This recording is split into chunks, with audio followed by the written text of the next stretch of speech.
এই অফিসগুলো আপনাদের অফিস। এখানে জামাতের ভাইরা আসবেন, এনসিপির ভাইরা আসবেন, বিএনপির ভাইরাও আসবেন।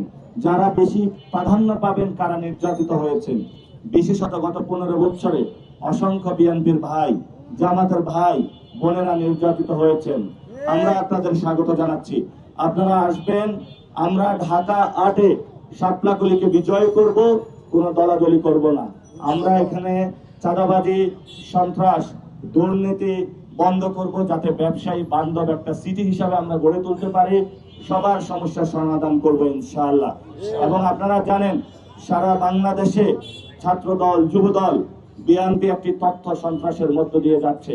যে তথ্য সন্ত্রাসের মূল এজেন্ডা হলো 11 দলীয় জোটের যে জয় জয়কার পুরো বাংলাদেশে শুরু হয়েছে, সেটাকে কোনোভাবে ঠেকানো।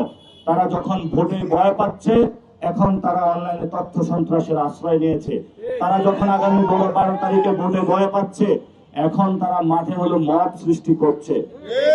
একটা হ্যাক অ্যাকাউন্ট, সেটা নিয়ে তারা মাঠে মানুষদের মধ্যে আতঙ্ক ছড়াচ্ছে। আমরা বলবো তাদের অসৎ উদ্দেশ্য রয়েছে। সেই অসৎ উদ্দেশ্য হলো আগামী 12 তারিখে তারা হারার ভয়ে নির্বাচন বানচাল করার প্রচেষ্টা চালাচ্ছে। আমরা বাংলাদেশের মানুষকে বলবো ঐক্যবদ্ধভাবে থাকুন। ছাত্রদল, যুবদল এবং বিএনপি যদি নির্বাচন থেকে বের হয়ে যেতে চায়, আমরা তাদেরকে ডেকে বলবো আসুন, নির্বাচনে আসুন। খেলতে নামলে তো হার জিত থাকবেই। এই ইলেকশনে হারেন, সমস্যা নাই, পরের ইলেকশনে আসবেন। আপনারা কার্যকর বিরোধী দল হিসেবে থাকেন।